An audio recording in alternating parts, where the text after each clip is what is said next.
Our clients often ask us how or whether they should change their investment strategy during election years. Markets can be especially bouncy during election years, and politics often bring strong emotions. So investing during election years can be stressful. To answer this question, we turn to research provided by the American Funds and the Capital Group research team.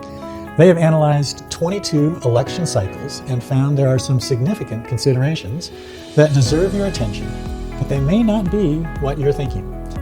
We will point out some critical election year pitfalls you must avoid so you can invest with more confidence during an election year.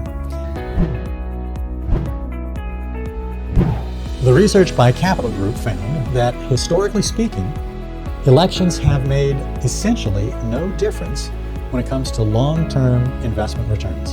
Capital Group economist Daryl Spence said, "Presidents get far too much credit and far too much blame for the health of the U.S. economy and the state of the financial markets.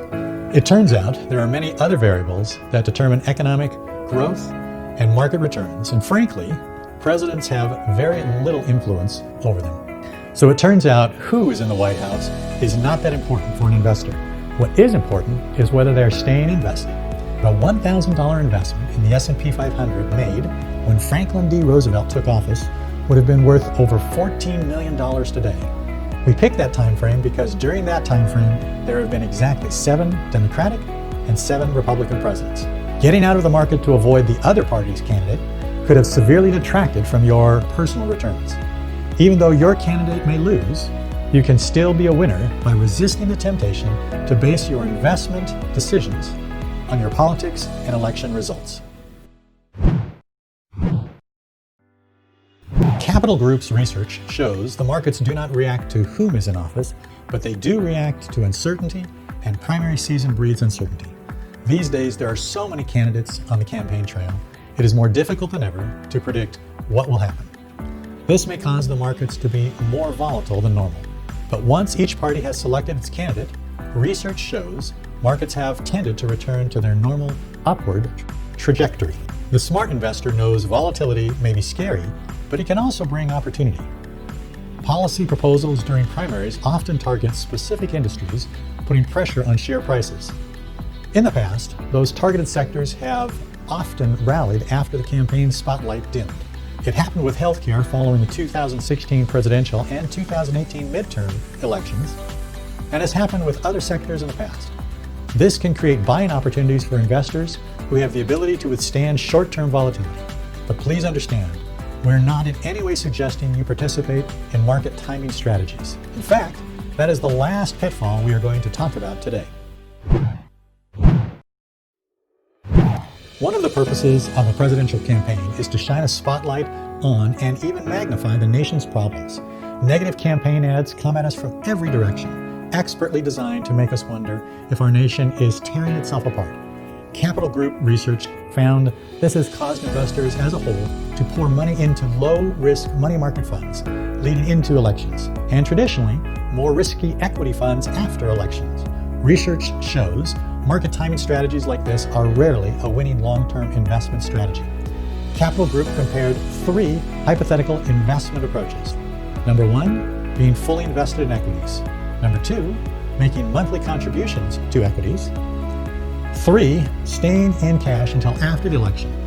They then calculated the portfolio returns after each cycle, assuming a 4-year holding period. A hypothetical investor who stayed in cash until after the elections suffered in 16 of 22 periods. Meanwhile, investors who were fully invested or made monthly contributions during election years came out on top. These investors had higher average portfolio balances over the full period, and more often outpaced the investor who stayed on the sidelines longer. We may sound like a broken record, but as you can see, sticking with a sound, long-term investment plan based on individual investment objectives is usually the best course of action. Research has shown this to be true. As is often the case with investing, the key is to put aside short-term noise and focus on long-term goals. So we've told you which mistakes to avoid. Now comes the how. Don't allow election predictions and outcomes to influence investment decisions. History shows that election results have very little impact on long-term returns. Expect volatility, especially during primary season, but don't fear it. View it as a potential opportunity. Stick to long-term investment strategies instead of trying to time markets around elections. Investors who were fully invested or made regular monthly investments did better than those who stayed in cash during election years.